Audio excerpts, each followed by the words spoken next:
Assalamualaikum dan selamat petang. So, bertemu kita lagi pada siri public FKI Public Lecture Series. Ini adalah siri yang kelima. So, our presenter today is Dr. Ervin Gubin. So, his title presentation is ChatGPT in the Academic World: Strengths, Weakness, Opportunities, and Threat. So, basically today Dr. Ervin will give some further elaboration lah, Dr. Ervin, regarding ChatGPT. I think very hot topic nowadays lah. So, okay. So, sebelum kita mula, kita akan baca sedikit lah mengenai biografi Dr. Ervin.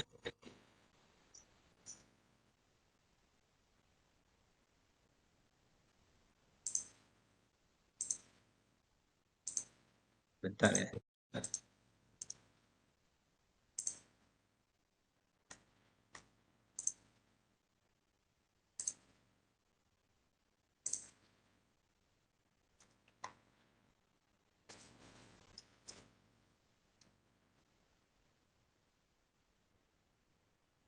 Betul, mungkin tengah loading lagi. Sebentar, Dr. Ervin ya. Siapa saya? Sekejap. Kita tengok biografi dulu. Baca sikit lah presenter punya biografi.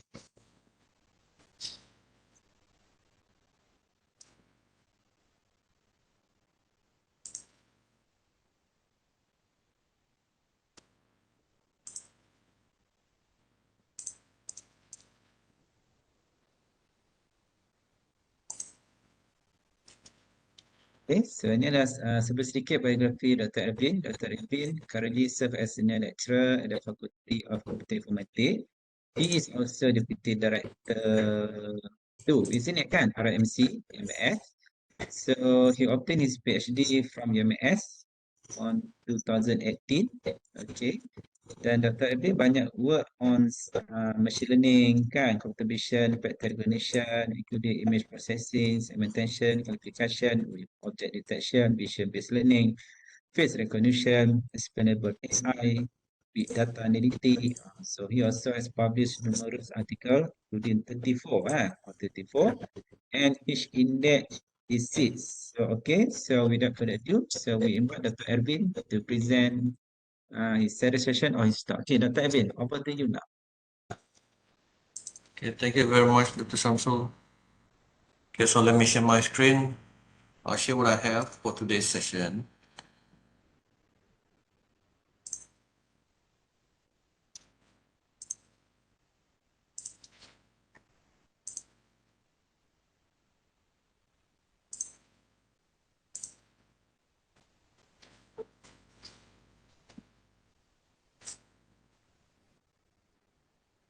Good job.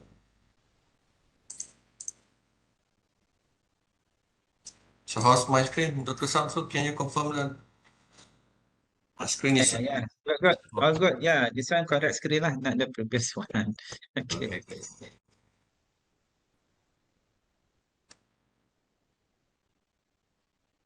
Okay. Ada dua screen mas. Dr. Samsul, are you viewing my full screen version or the slide version? Yang full screen kan? Full screen, yeah, full screen. Oh. Okay. All right, thank you very much. Good afternoon to everyone. Rasanya ada berapa ramai kah? There pasti berapa ramai user. I think, okay, hopefully this afternoon session will be the first one. The first one of the same topic.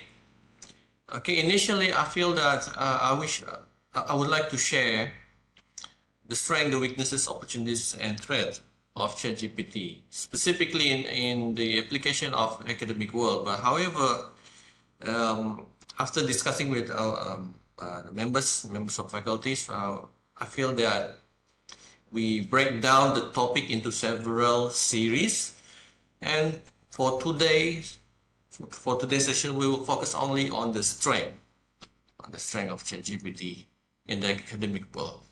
So probably I'll start by introducing what ChatGPT is. However, it's not in the slide. I think, let me see.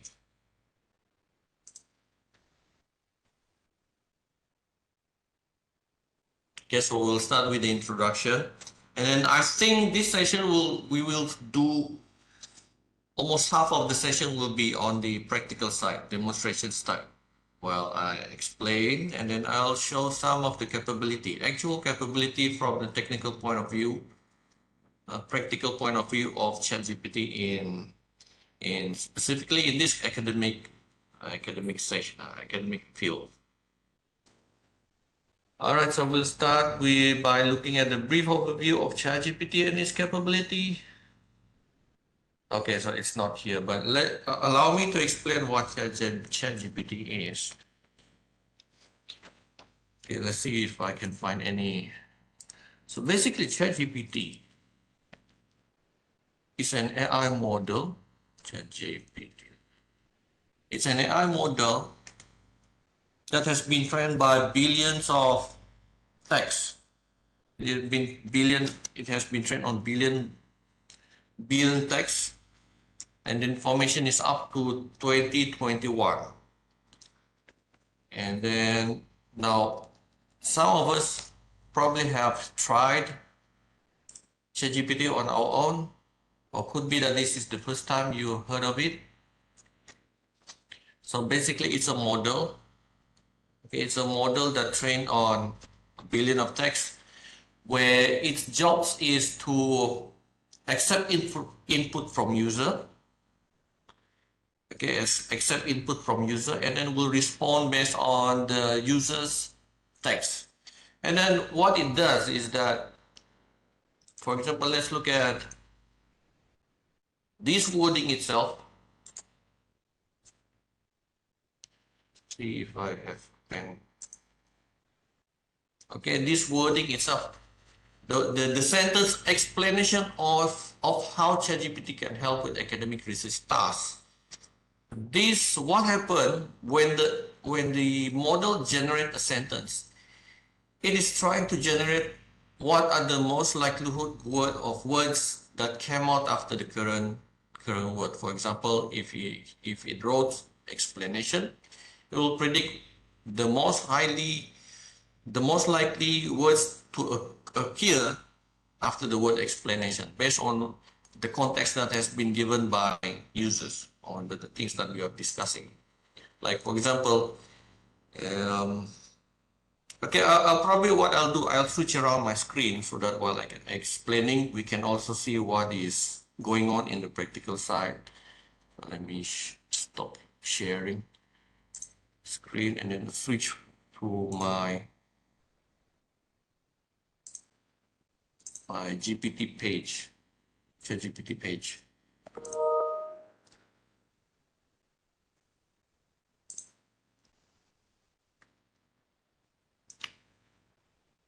Okay, so but before I proceed, is anyone from among the viewers first time looking at this platform? Or the word ChatGPT itself is first time?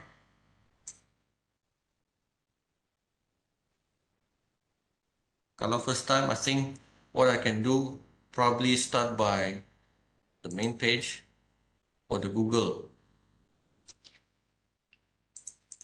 main page, the ChatGPT page itself, google.com. Start from google.com.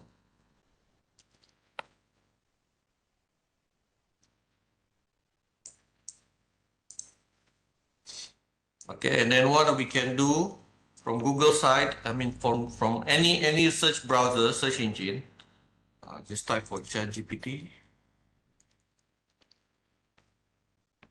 Okay. So when we Google for ChatGPT, usually it's the first selection out of the search engine result. It's the first selection. So we click on, for example, in my case, introducing ChatGPT. Probably on your page, it'll show different text. Okay, after clicking it, will be forward into the page, ChatGPT page itself. Now, a little bit of sharing. ChatGPT is developed by one company called OpenAI. And then one of the main funder of OpenAI is Microsoft. So how much resources we talk about in a billion range, 4 billion, I think 4 billion something. Recently, Microsoft add more monies into this research. It's a research study. ChatGPT itself is a research project. It's a research project where their focus is on the natural language processing. Okay, so just know that ChatGPT is backed by a very big company. There's a lot of money has been poured into this project. As of today, we can still enjoy ChatGPT freely. There are two modes. One is premium, free version, and there's another paid version. Okay, and then let's click on try ChatGPT. Okay, we'll bring into this page. For those who have not signed up before, you can simply click on sign up. Okay, and then proceed. If it were me, I'll simply click on continue.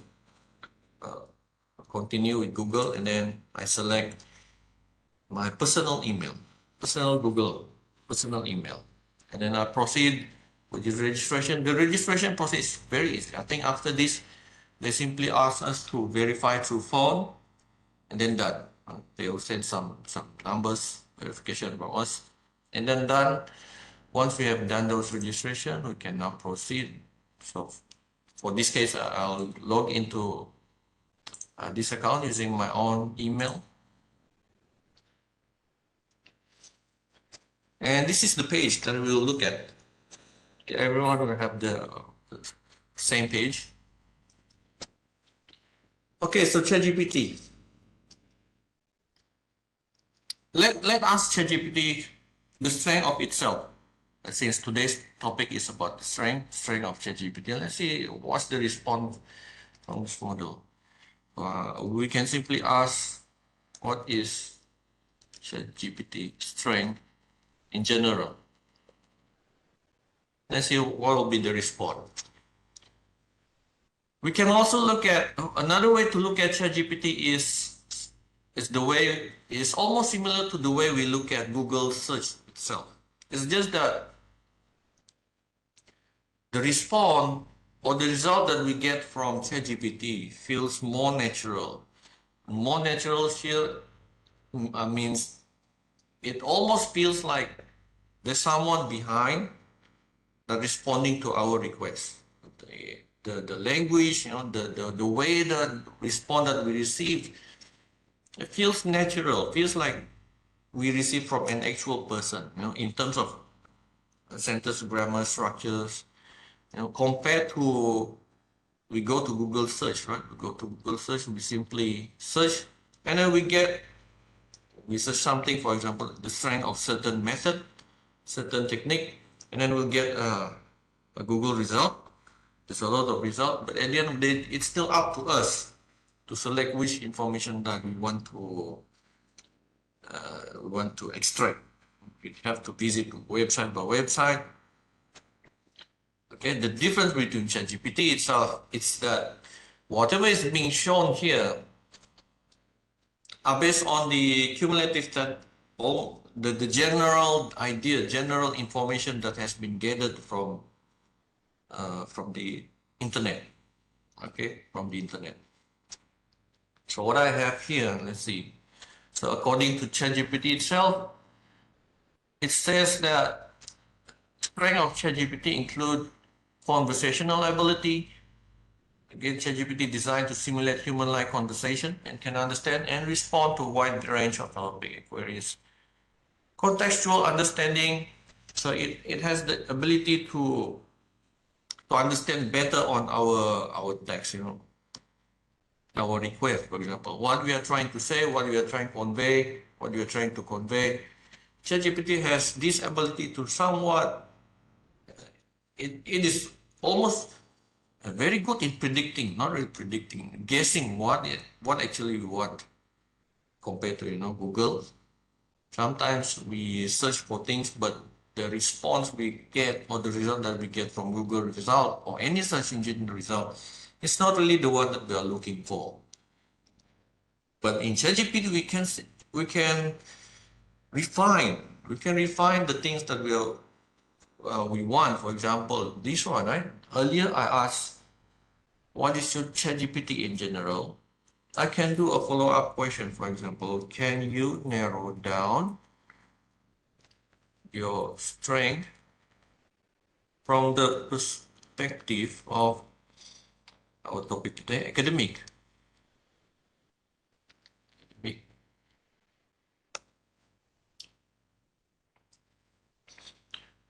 So it mentioned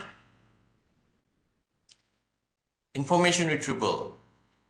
ChatGPT can quickly and accurately retrieve information. Now, if I were me, I would be very careful with this particular sentence, particularly when it says accurately retrieve information. Now, to be on the safe side, we don't straight away accept whatever is being presented here. Sometimes, especially when we are the subject matters, we are the expert of subject matters here. So it'll be a very good idea to double check, not really double check, to give some space to reassess and to double confirm whatever is being presented here, whether or not they are truly according to whatever they are true based on certain fundamental of certain topic, or sometimes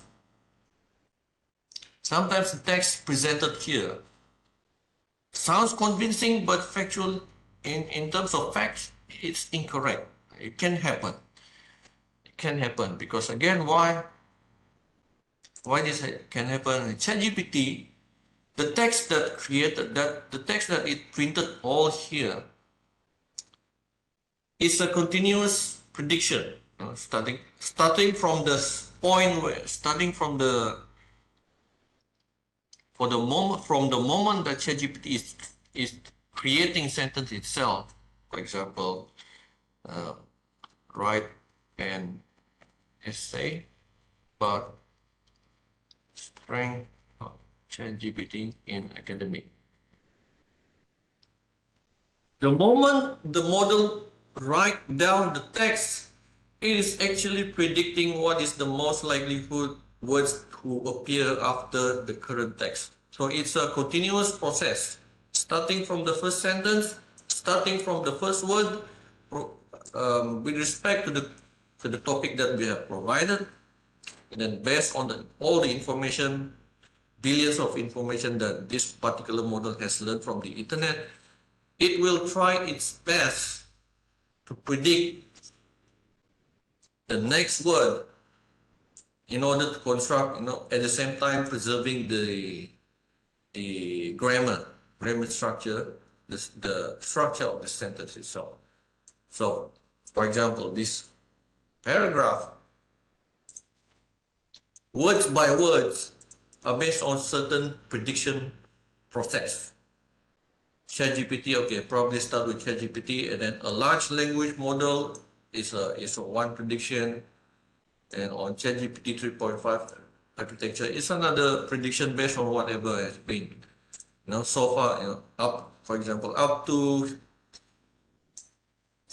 this moment, this model has typed down this particular line. It will then try its best to predict the subsequent sentence until it generates a complete text based on the user request. Okay, and then based on certain structures, probably an essay, they have certain structure: introduction, result and discussion, and then end with conclusion. Okay, so that's what ChatGPT, in general, that's what ChatGPT does. It is a set of process of prediction process, from words to words, from sentence to sentence, based on the things that it has shown at this moment until the process is complete. Full process is complete. Okay, let's go back to narrow down strength from the perspective of academic. Okay, so according to ChatGPT, it has a an edge in information retrieval. Writing assistance, I can agree. So far, I agree the first one and the second one, especially writing assistant. Language translation, also somewhat agree. I mean, I myself use a lot of time for translation, translating sentence purpose. Summarization, yeah, summarization. I most of the time I use a lot of ChatGPT for summarizing text purpose. And then finally, knowledge discovery. Okay, knowledge discovery is where things can be tricky. When I say tricky, is that for example, if I have one text or something like, if I have I copy a text from an online article, from a book, from any resources, and then I ask, what I do is that I paste. Okay, so I'll copy one text, I paste it on the chat box, and before I enter this particular text, I add a request on top, something like, can you extract any you say hidden insight, any or potential insight from the following text. Okay, then if so, I enter, then the model will try its best to probably somewhat extract some underlying meaning, underlying message for the text that we have shared. So, for example, in this case, I paste, what's this text about? One of the primary strengths of ChatGPT is its ability to assist information retrieval. Okay, and then I ask for extracting any potential hidden insight from the following text.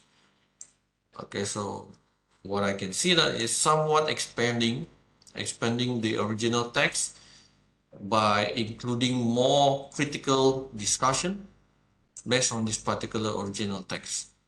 So you can imagine this sentence can be, maybe it's something from the perspective of our course, our teaching course. Let's say, for example, for me, for example, one of the course that I'm teaching is statistics. Under statistic course, there are so many methods. There are a lot of methods. For example, standard deviation, a simple standard deviation statistic. Elaborate standard deviation.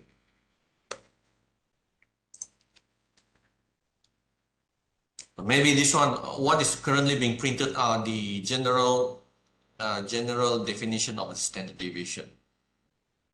Okay. Probably we have some ideas on how to apply standard deviation in a real world application. Please include 5, or let us ask for 3 real scenario. Let's see what happens. Standard deviation is widely used statistical method. Okay, so it gives, we asked 3 scenarios, so it gives us also 3. The first scenario, quality control in manufacturing, financial analysis, medical research. So it gives some description on this particular scenario and how standard deviation can be applied. Like this, for example, a food processing plant may use standard deviation to ensure that the weight of the packaged product is within the acceptable range, preventing. Now, for example, could be that we don't really satisfied with the with the response, or we feel that it's still too general, we may ask ChatGPT to further refine or to go more in depth in this particular topic. For example, please let's do a follow-up request. Please focus more on point number 1. Okay, so it'll focus on the first scenario, which is, what is it? Quality control and manufacturing. Okay, so it further elaborate the application of standard deviation. Okay, so maybe at this point we probably have some idea on how to apply standard deviation. Maybe we can, if you want to be more specific, we can provide our own scenario. Okay, we can provide our own scenario, and then we ask the model to include some actual calculation. Like for example, or maybe at the moment I can't think of any.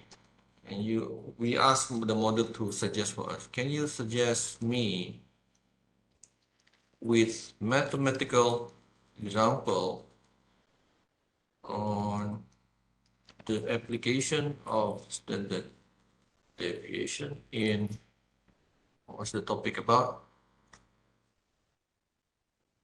Quality control in manufacturing.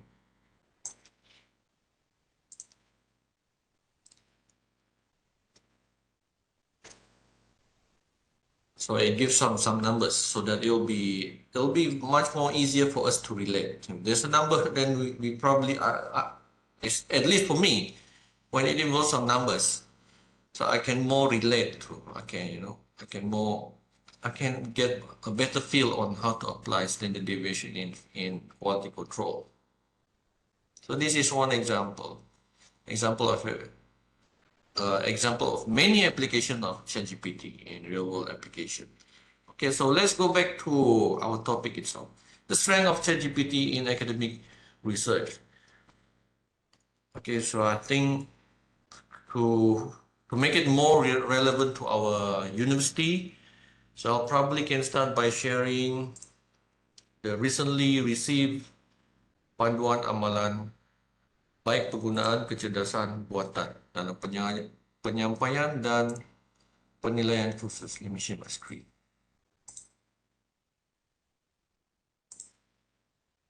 Okay, this one.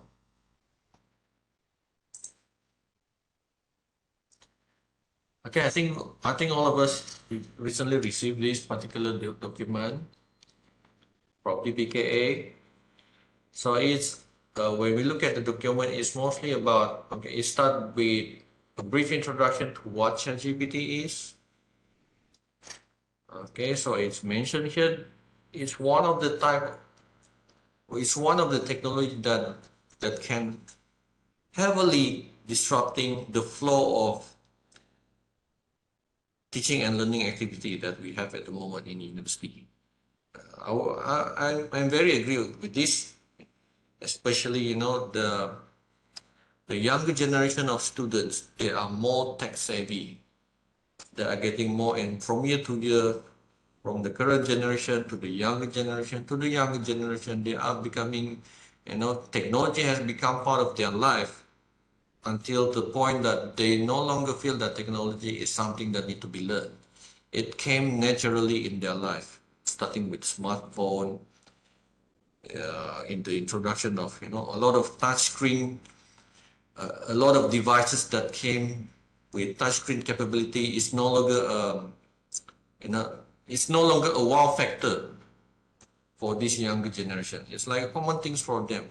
So one day, ChatGPT also will feel the same to this younger generation. So if we, as the educator, if we decided to ignore this technology, we have to be aware that the student, especially the tenacious type of student, or especially the creative type of student, the creative types of student here means that they don't really prefer to spend too much time on doing the hassle thing, and they will look for shortcut. ChatGPT can be a very big shortcut for this particular student. They can do their job. A 1 hour assignment become like 5 to 10 minutes assignment. And this most probably this student they won't tell the lecturers, they won't tell anyone. They will keep silent. Just so that it doesn't look very obvious that they are using some third-party assistant in order to help them in achieving whatever objective or whatever task has been assigned to the student. So if we are not aware of this, who knows, probably if we want, who knows, probably we get the incorrect view of students' actual learning capability, not learning capability. I mean, things that they have learned. Do they truly understand what they have done, or they simply following tasks very similar to simply copy pasting content from Google into their assignment? Okay. Even mathematical question that relies on creativity. Okay, at the moment, question or task or assignment that relies heavily on creativity side of the student still require, I mean, the ChatGPT will still have an issue, in particularly require creativity side. Creativity side, for example, in my opinion, something that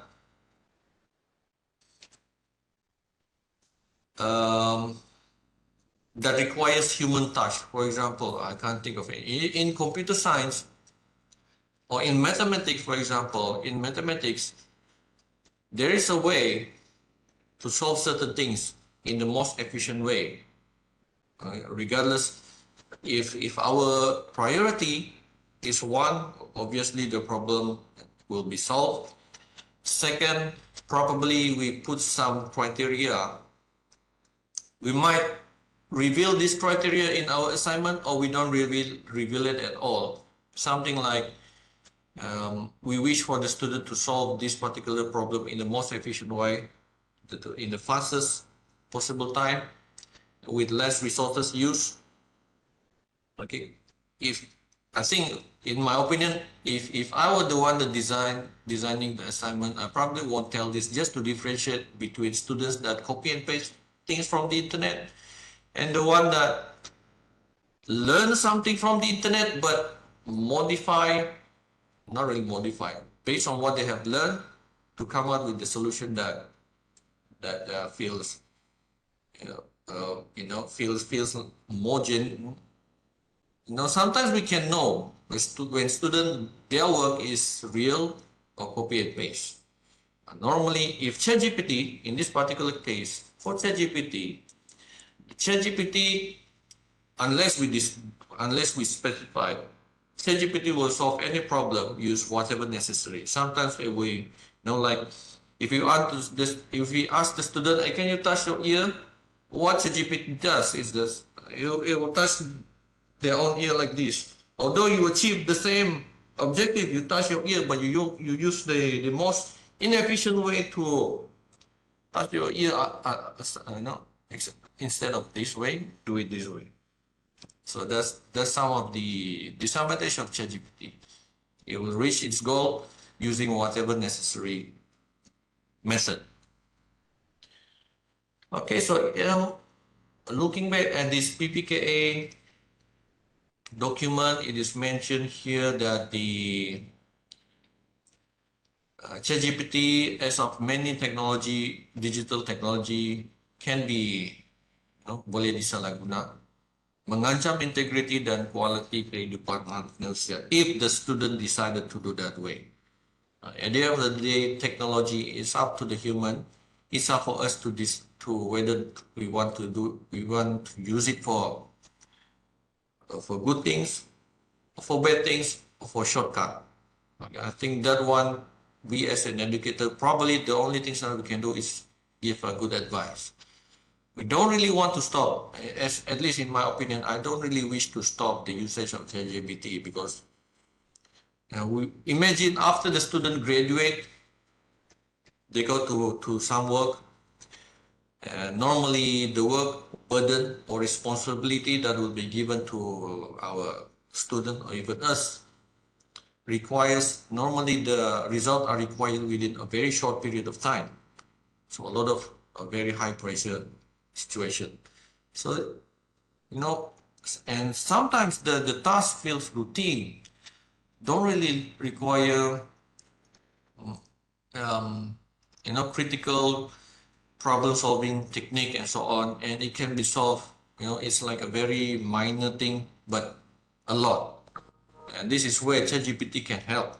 But simple things, I don't see any, at least in my opinion, I don't see any wrong in applying ChatGPT to solve whatever feels routine. But from the perspective of education, the most important thing that even if the student want to apply technology in their work, in their assignment, but we have, as an educator, have to make sure that they truly understand what they have done. For me, for example, if it were me, I will ask the student, maybe do a short presentation. If the task is more on the assignment level, group assignment level, so we ask them, we test them on certain specific point of their work that we feel that the human touch is required. If definition alone, like writing an introduction for a certain topic, probably not really that. Um, if they can write well, we can always assume that the student probably copy from internet and simply rephrase it and then paste as the introduction section of the report. But what about the solution problem, the critical part, the methodology part, the part of the work where it requires thinking to solve? So normally I will assess the student based on those particular section of this work.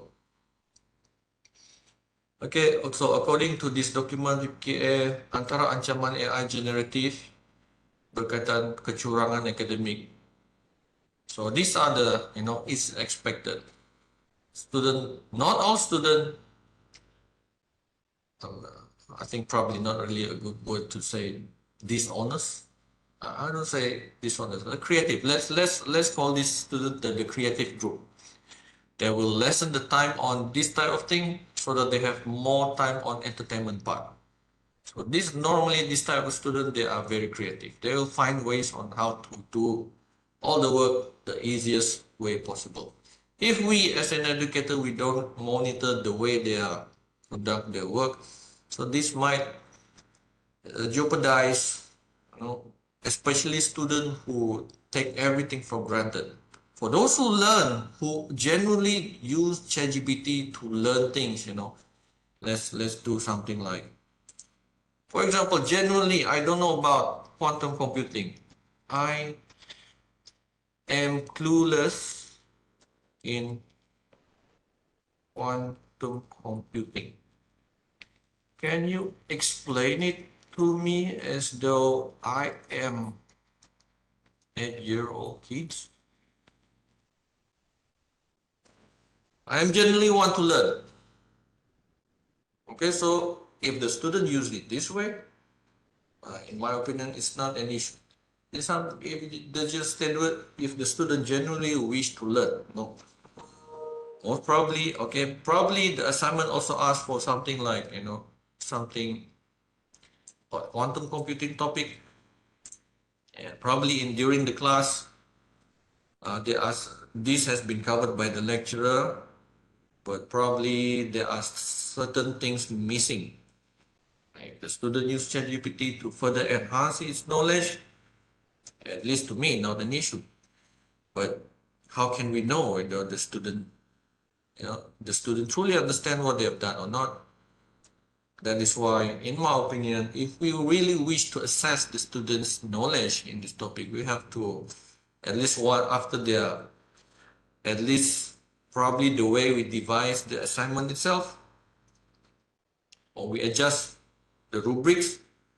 We adjust our rubrics marks, focus more on the creativity side, and then less marks on the copy and paste, like write an introduction, write a review. All these require a very, even without ChatGPT, student can always go to any other Google search result, go to Scopus database or Google Scholar database, find papers, copy and paste, rephrase according to their own, probably according to their own taste. Copy and paste, not a different compared to ChatGPT. The only difference is that, again, ChatGPT, the response feels more natural. False feels more natural. Okay, and then what else? I think let's continue with the document. Menjana jawapan untuk soalan ujian. Okay, aneka pilihan. Menjana parafrasa. So, petikan citation tanpa memberikan attribute atau petikan citation. I think this one, in my opinion, normally I also myself start, if I look at the student's document, if I look at the student's report, they start in their text, they started stating some factual things, but without, and I know that student is not really the master of the subject, but then the student does not provide any citation, any references, then I will ask the student to add as well, because I know that this topic is very new to student, therefore there's no way this fact came from his own opinion. It should come from some way. So by, to make the report more proper, I think we can ask them to compulsorily add citation.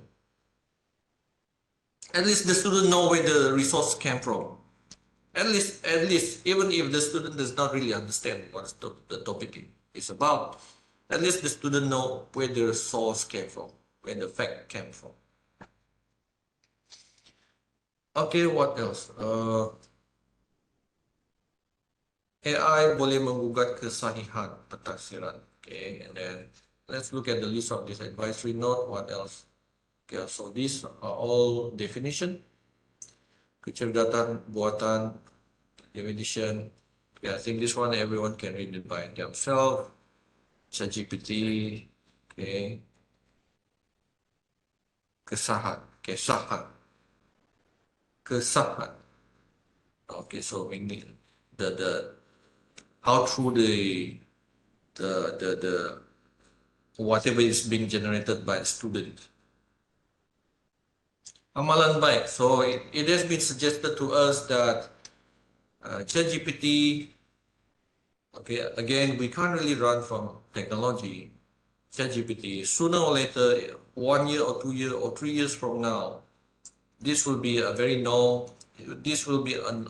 normal technology. It will become part of students' life. It may not be part of our life, but for the young generation, they are growing together with technology. They evolve together with technology.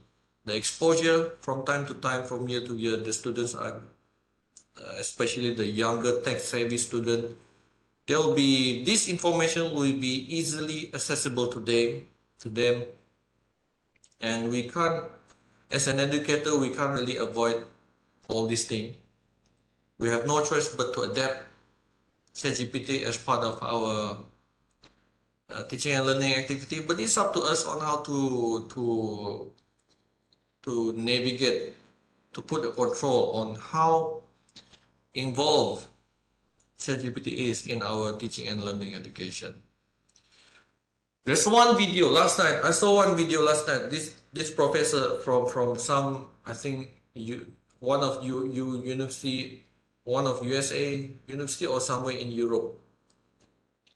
This professor conduct an online test, an online essay test, and probably asked for several. I'm not sure how many pages the professor asked, but then after, what happened is that the professors go into his class and announce to the whole class that he found out that more than 50% of the class more than 50% of the students use ChatGPT to answer their online tests. I think probably essay tests. So, you know, I can understand the professor's feeling. So what the professors did during the announcement is that he asked the student to write 50 pages of essay. Now, when I know what happened during the class after the professor said, okay, now you guys, starting from now, all the tests will be a 50 pages essays. The whole class, the whole class, it's quite interesting. The scenario is quite interesting. The majority of the students simply laugh it out. I mean, and then the video ends by following with some video demonstration on how to actually tackle the professor's requirement, 50 essay on the same topic.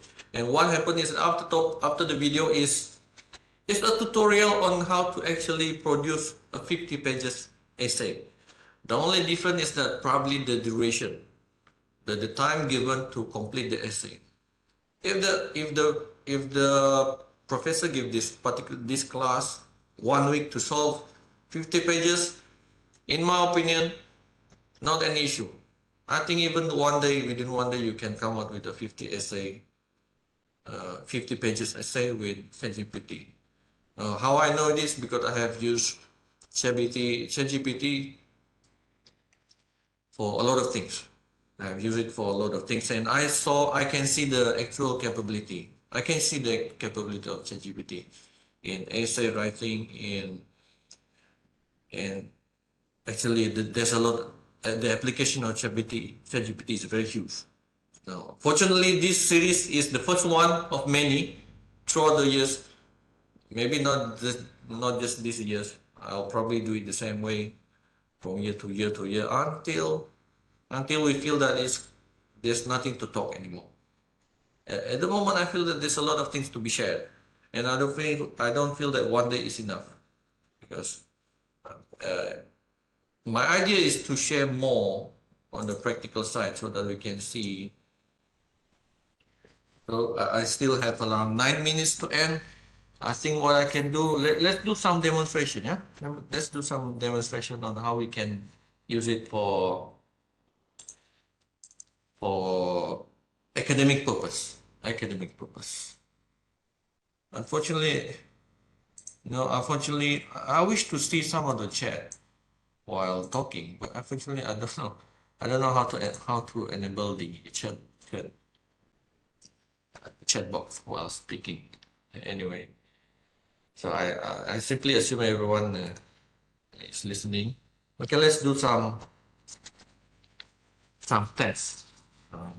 Let me choose a random topic, such as let's click new chat. So I start with a blank canvas. Application of let me show you guys an interesting text. Write me a research proposal about application of artificial intelligence in food sector. Let's see what happens.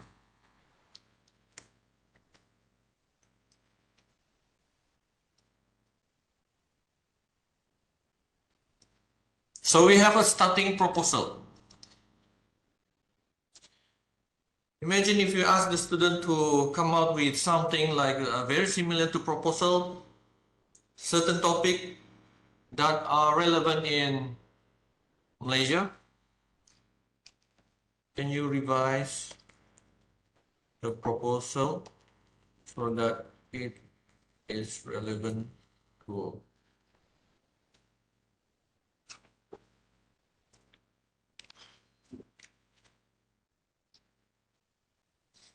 So imagine I'm the student and I keep quiet in my class.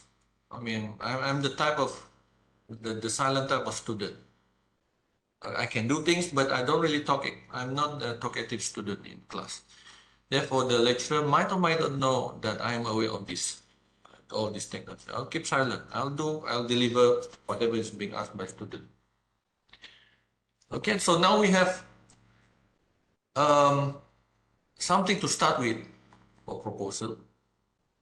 Okay, imagine if your my assumption is that in non-social in a social science field we have more write-up based assessment.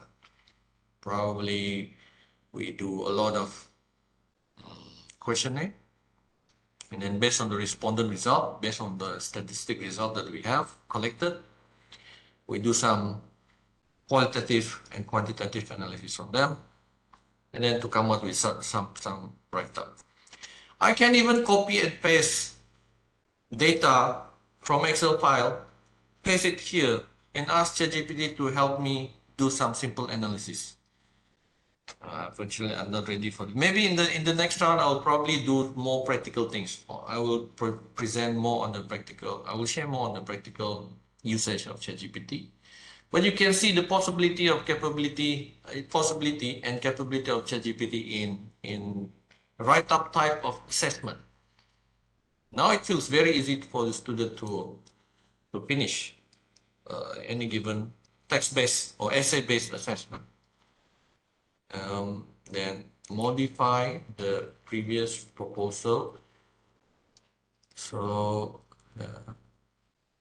to focus more on food security. If I wish to be more creative, I asked the ChatGPT to include what else? Biotechnology element. And what else? Music. Let's put something random. Music elements. Chemistry. And engineering concept. Let's see what happens. I have no idea what we will be getting. So the proposed title, Enhancing Foods Through, okay. Even the title itself looks very interesting now. Let's see what happened. Objective, methodology. The research is expected to provide insight, challenging. Okay, maybe at the moment it feels very too creative and feels not really applicable in real world. But who knows? If we do things seriously, if we wish to do things and provide information from a feasible perspective, then we will get a very refined response. Okay, so 3 minutes left. I think that's all for today. And let me stop sharing because I am curious whether or not we have any text in the chat box. Who knows? Probably there's something that I can. Ya. Ni kan, Dr. Ervin, dia chatting dekat spot lah. Alright. Okay. Okay, let me see. ChatGPT's new era, knowing, unknowing. Yes, I agree with you, Dr. Moung Safri. We can't actually, even if we want to deny, maybe only out of 100 students, only 10 to 20 students will listen to the lecturer. The 80 the 80 plus, they will definitely don't really care about students, don't really care about the lecturers. If we told them, hey, don't use ChatGPT, they will say to us, yes, sir, we won't use it. But behind, who knows? We can't control these kind of things.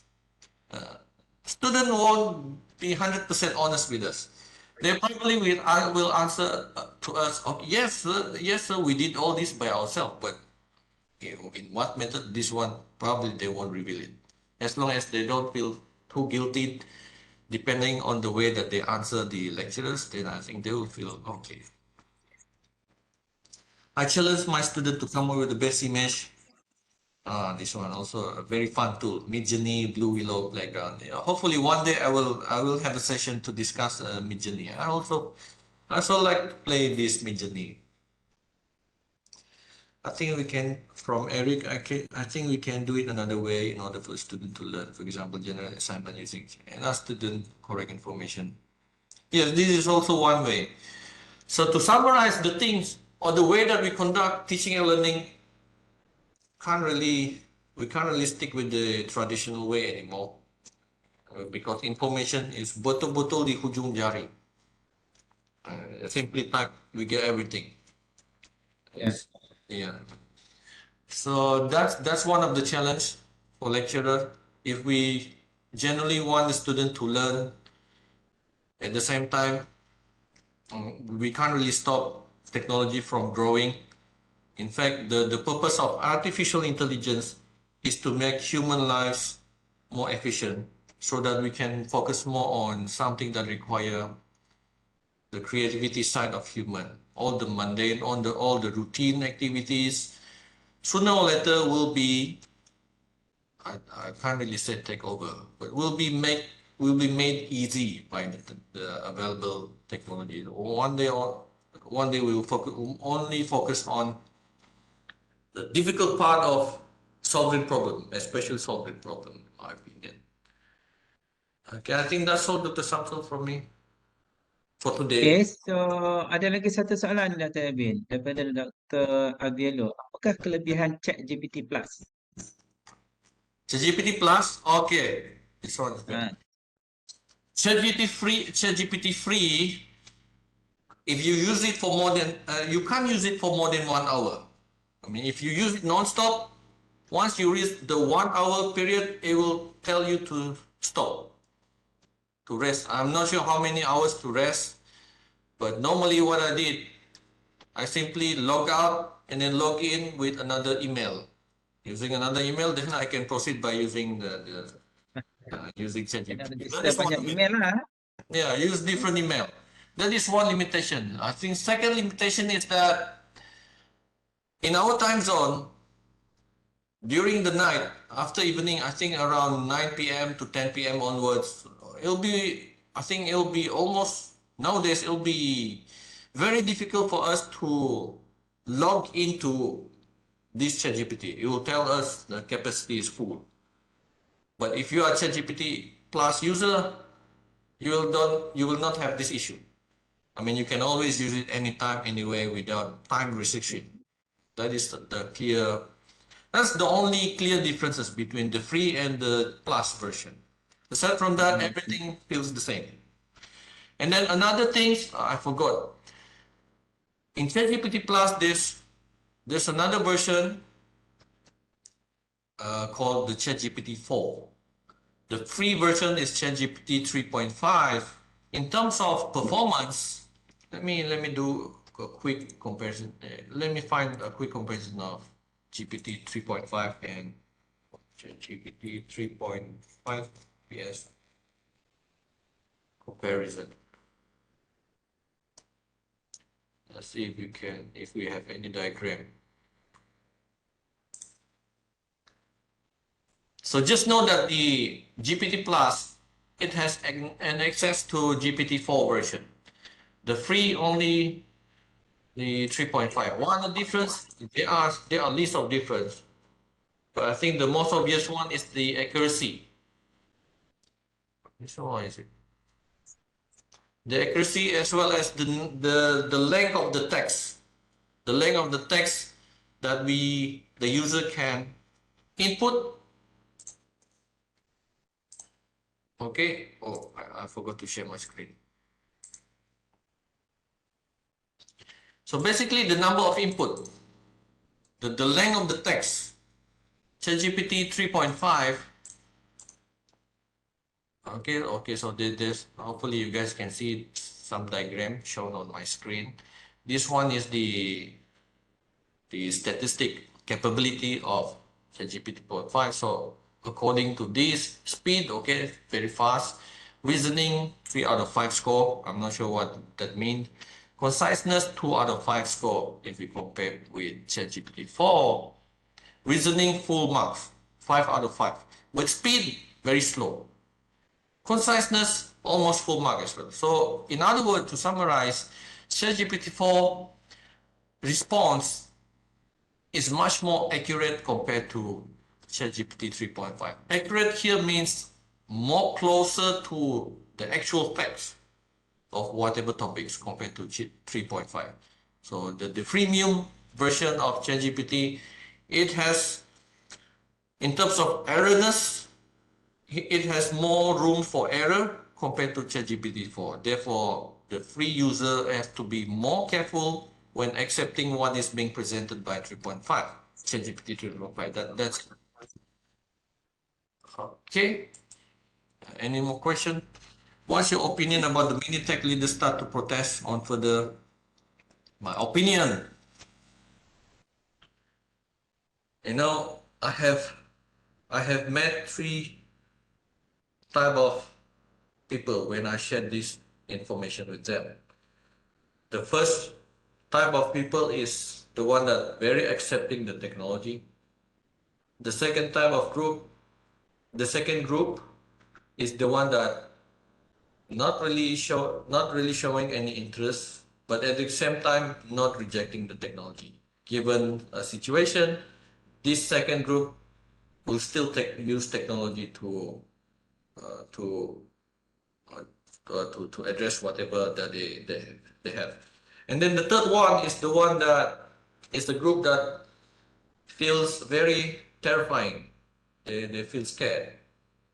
They imagine the worst thing that can happen if we as a human don't really put some boundaries on technology, or in other words, rely too heavily on technology in solving whatever problem is. In particularly, let's look from the student perspective.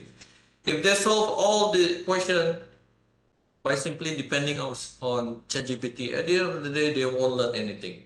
Aside from using ChatGPT, they know how to use ChatGPT to solve question, but they do not know how the things is being addressed. But the fundamental behind of the problem solving, the student miss this. The student will lack of this thing.